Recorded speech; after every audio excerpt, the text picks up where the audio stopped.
Você abre os olhos e vê um horizonte que não conhece fronteiras. O vento das estepes corta sua pele como lâmina invisível. Não há muralhas altas o bastante, não há rios largos o bastante, não há exércitos numerosos o bastante, porque do leste avança algo que não é apenas guerra, é sombra. Uma sombra feita de cavalos que nunca cansam, de homens que nunca recuam, de estratégias que nunca falham. Os mongóis chegaram e o mundo começa a perceber que está prestes a mudar para sempre. Antes de seguir adiante nesse caminho de sangue e silêncio, inscreva-se no canal. Aqui você não apenas escuta a história, você a atravessa. Ative o sino, caminhe pelas ruínas com a gente e sinta o frio das estepes, o som dos cascos invisíveis, o peso das escolhas que moldaram impérios. Porque os ecos do passado ainda murmuram e querem ser ouvidos. Gengis Khan já havia forjado o impossível: unir a tribos nômades em uma máquina de guerra disciplinada e implacável. O Oriente já conhecia sua fúria. Povos como os Xixia e os impérios do norte da China já haviam sentido o ferro mongol. Mas o olhar do grande Khan não se contentava em mirar o nascer do sol. Ele girou para o ocidente, para terras ainda incautas, para povos que acreditavam que a distância era escudo. Mal sabiam que não existe distância contra quem cavalga como se fosse vento. E para essa nova empreitada, Gengis não enviou qualquer um. Confiou a missão a dois dos mais brilhantes de seus generais, Subotai e Gebe. Não era apenas uma expedição, era um teste, um sopro de sombra enviado para sondar, avaliar e, se possível, destruir. Você imagina 20.000 cavaleiros deixando para trás as terras áridas da Ásia Central. São apenas 20.000, mas parecem infinitos. Cavalos ágeis, arcos recurvos, disciplina feroz. Enquanto impérios dependem de muralhas, os mongóis confiam apenas na velocidade. Avançam para o sul, atravessando as muralhas brancas do Cáucaso. A neve corta como navalha, as pedras parecem erguer-se contra eles, mas nada os detém. Catapultas pesadas ficam para trás, abandonadas como se fossem peso inútil. O que interessa não é carregar o mundo, é devorá-lo. E então, diante deles, ergue-se a cidade de Derbent, a porta de pedra, o portal estreito entre montanhas e mares. Você vê as muralhas frias e o silêncio dos defensores. Eles acreditam que resistir é possível. Mas Subotai e Gebe não venceram dezenas de campanhas apenas com flechas. Vencem também com palavras, promessas. É isso que os mongóis oferecem. Se a cidade abrir os portões, terão clemência. Se oferecerem guias, terão vida. Mas clemência, para eles, é apenas uma máscara. Quando os guias são entregues, um deles é morto diante de todos. Aviso cruel de que a vida nas mãos dos mongóis nunca é promessa, apenas moeda. O medo se espalha entre os muros de pedra e a cidade se rende. Assim como o vento encontra frestas nas rochas, os mongóis encontram brechas na vontade humana.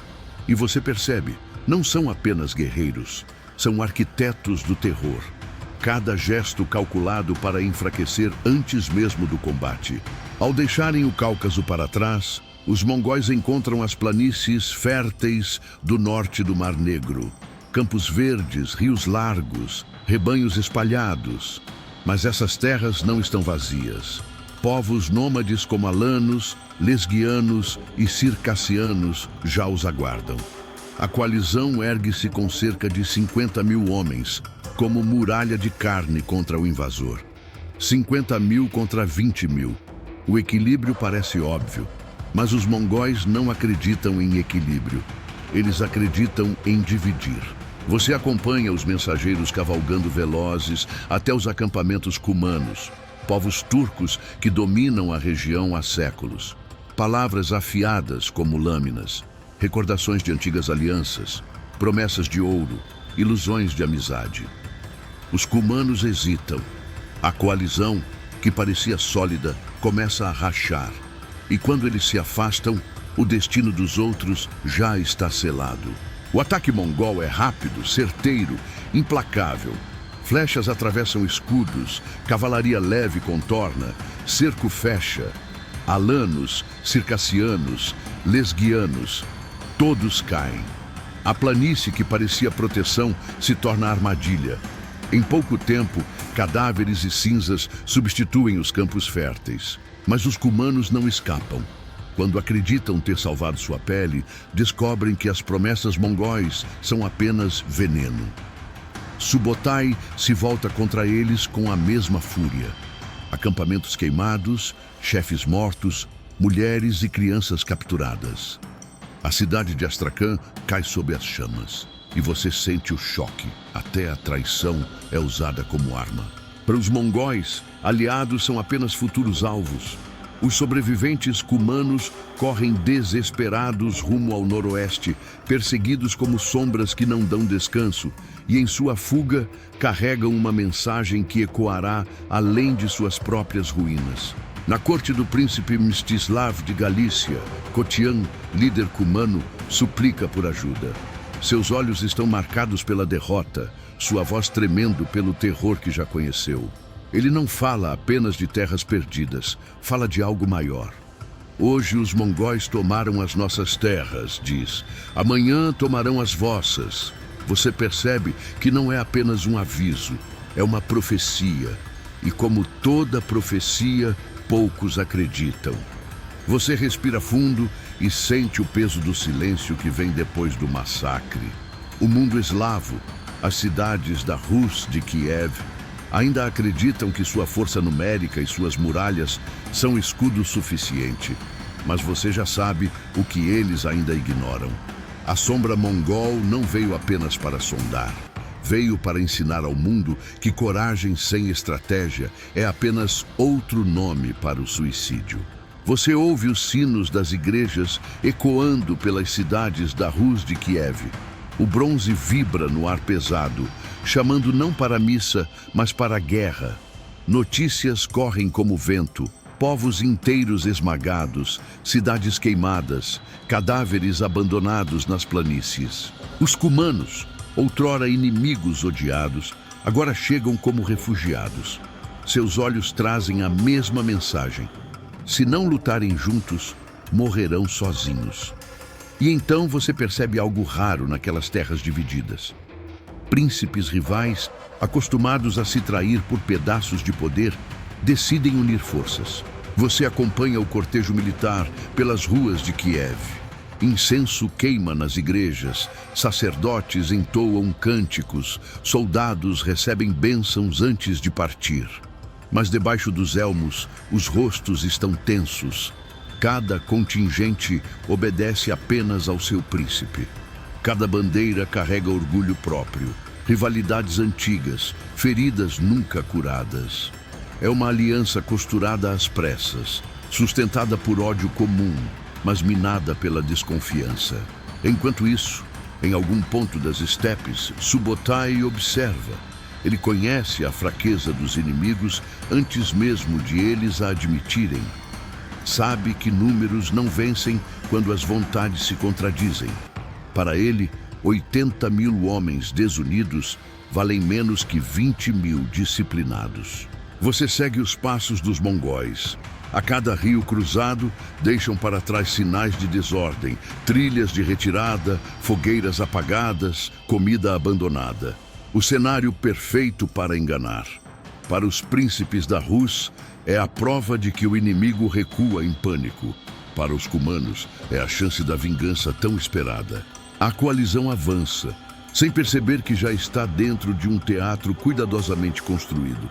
Por 9 dias, os mongóis fingem fugir.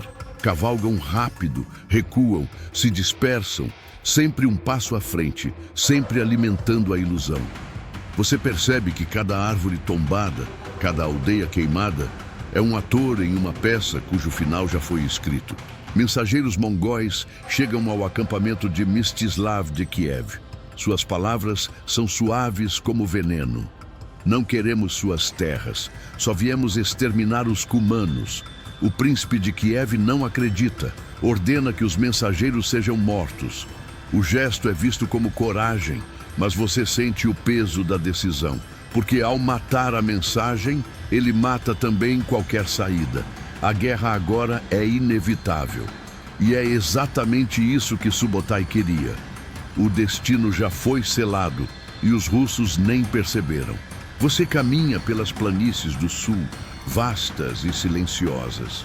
O vento traz o cheiro da grama alta, ondulando como mar verde.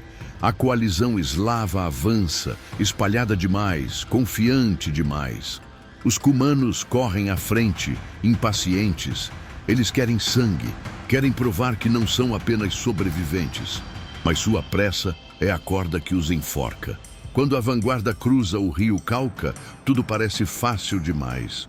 Os mongóis recuam de novo, deixando apenas flechas ocasionais, fingindo medo. A sensação de vitória sobe como vinho barato, deixando todos embriagados de confiança. Mas você percebe que há algo errado. O silêncio das colinas é denso demais. O vazio da planície parece encenar um segredo. Então, o chão desperta. Das colinas e dos pastos, milhares de cavalos emergem em uníssono, como se a própria terra cuspisse demônios. As asas do exército mongol se fecham, norte e sul, como uma armadilha que se fecha devagar. Flechas voam de todos os lados, zunindo como enxames de abelhas.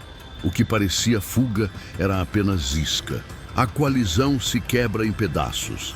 Cada príncipe tenta comandar seu contingente, mas o caos reina. Gritos se confundem com relinchos, fumaça cobre o campo. Você sente a confusão sufocar como neblina. É a tática perfeita, transformar a força em fraqueza, a união em desordem. A vanguarda cumana é esmagada primeiro. Cercados, isolados, são despedaçados pelas flechas e pelas lanças. Atrás, a infantaria russa tenta atravessar o rio para ajudar, mas o terreno pantanoso impede a formação. Cavalos atolam, soldados caem, escudos se quebram. Do outro lado, os mongóis avançam em ondas. Não há descanso, não há pausa. É como lutar contra o próprio vento. Você pode tentar golpeá-lo, mas ele sempre volta mais forte. O número da coalizão, tão impressionante, agora é maldição. Eles estão juntos demais, presos demais, vulneráveis demais. E o cerco se fecha. Por horas, o massacre se estende. Você imagina os gritos misturados ao som de flechas incendiárias, as colunas russas se chocando umas contra as outras, soldados matando companheiros na confusão. Cada tentativa de fuga é esmagada por cavalaria mais veloz. A poeira sobe, o sol some e a planície vira jaula de ferro. Alguns príncipes, como Mstislav de Kiev, conseguem resistir numa colina próxima. Por 3 dias aguentam.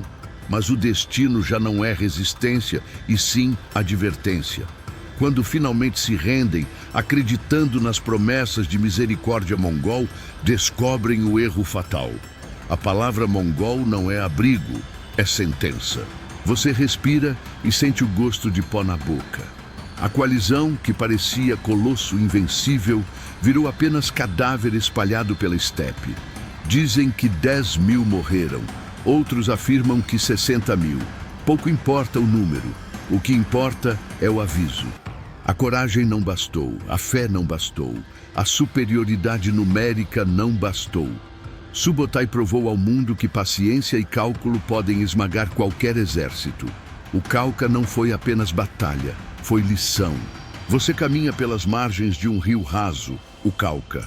À primeira vista, ele parece inofensivo, apenas um fio d'água serpenteando pelas planícies que tocam o mar de Azov. Mas naquela terra aberta, Subotai e Gebe haviam escrito o mapa da morte. Por 9 dias, recuaram de propósito, deixando atrás de si tendas queimadas, víveres abandonados, trilhas falsas. Do lado eslavo, 80.000 homens marchavam. Aço, escudos, cavaleiros pesados, arqueiros, a fúria dos cumanos sobreviventes. Em número, eram 4 vezes superiores. Mas nenhum príncipe aceitava subordinar-se ao outro. Cada contingente respondia apenas ao seu senhor, e as antigas desconfianças corroíam a coalizão. você percebe que, antes mesmo de a batalha começar, os mongóis já haviam vencido. O maior inimigo da Rus não era o cavalo da estepe, era o próprio orgulho de seus príncipes. Quando as primeiras unidades cumanas cruzaram o rio Cauca, viram mongóis em retirada. Arqueiros lançavam poucas flechas, cavaleiros fingiam desespero. Era teatro de guerra. A coalizão acreditou ter o triunfo ao alcance da mão. Avançaram desordenados, cada grupo apressando-se para ser o primeiro a colher a glória. Não sabiam que cada passo os afundava mais fundo na jaula de ferro que Subotai desenhara. De repente, as colinas se abriram. Como enxames que aguardavam no silêncio, milhares de cavaleiros mongóis surgiram dos flancos. Do norte, do sul, do centro, o pinça se fechava. A vanguarda russa, já do outro lado do rio, foi isolada. Arqueiros mongóis lançavam nuvens de flechas, cavalaria leve investia e desaparecia, cortando a formação inimiga em pedaços. O campo virou redemoinho de poeira, gritos e sangue. A superioridade numérica deixou de importar, os príncipes gritavam ordens que não chegavam a lugar nenhum. Tropas se chocavam umas contra as outras. A cavalharia pesada atolava em terreno lamacento, incapaz de manobrar. Os cumanos, que haviam exigido ataque imediato, eram agora os primeiros a cair. O caos se espalhou em ondas. Alguns grupos tentaram resistir, outros fugiram. Mas fugir dos mongóis era impossível. Cada retirada era apenas mais um passo dentro da rede de Subotai. Mstislav de Kiev conseguiu reunir alguns milhares em uma colina próxima. Cercados, resistiram por 3 dias. Quando a fome e a exaustão pesaram mais que a honra, aceitaram negociar. Promessas mongóis garantiam clemência, mas clemência não existia. Segundo as crônicas, os prisioneiros foram sufocados sob tábuas e banquetes, esmagados enquanto os vencedores celebravam acima deles. Verdade ou exagero, pouco importa. O terror dessa imagem percorreu as fronteiras como se fosse chama. O massacre deixou entre 10 e 60 mil mortos. Apenas uma fração escapou. A Rus de Kiev, já fragmentada, nunca se recuperaria totalmente. Seu prestígio militar evaporou, sua confiança interna se despedaçou. Para os cumanos, o desastre significou o fim. Fugiram para a Hungria, levando apenas ruínas de sua antiga força.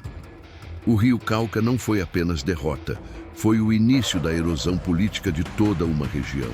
Para Subotai e Jebe, o Cauca foi mais do que vitória, foi experimento. Com 20 mil homens, provaram que estratégia, disciplina e paciência eram armas mais afiadas que 100 mil espadas desorganizadas. O rio se tornou ensaio para algo maior. Anos depois, Subotai voltaria, não com 20 mil, mas com centenas de milhares, e a Europa veria o que era o verdadeiro peso da estepe. Você respira fundo. O vento ainda sopra sobre as margens do Cauca, como se carregasse ecos de cascos e gritos. A lição é clara: não basta coragem, não basta número. O inimigo que domina o tempo, a paciência e o engano já venceu antes mesmo de golpear.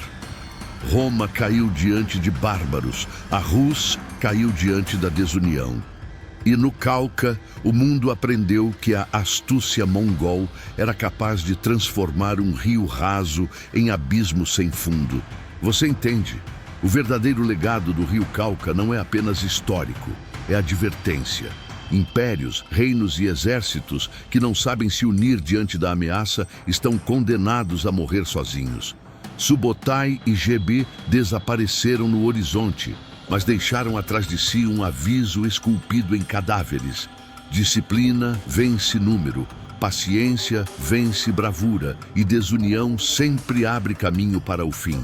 Se esta jornada pelo Cauca fez ecoar em você o peso das estratégias esquecidas, inscreva-se no canal. Aqui, cada batalha perdida e cada sombra de vitória ainda respiram. Ative o sino, caminhe conosco, porque os ecos do passado ainda ensinam, mesmo quando são regados a sangue.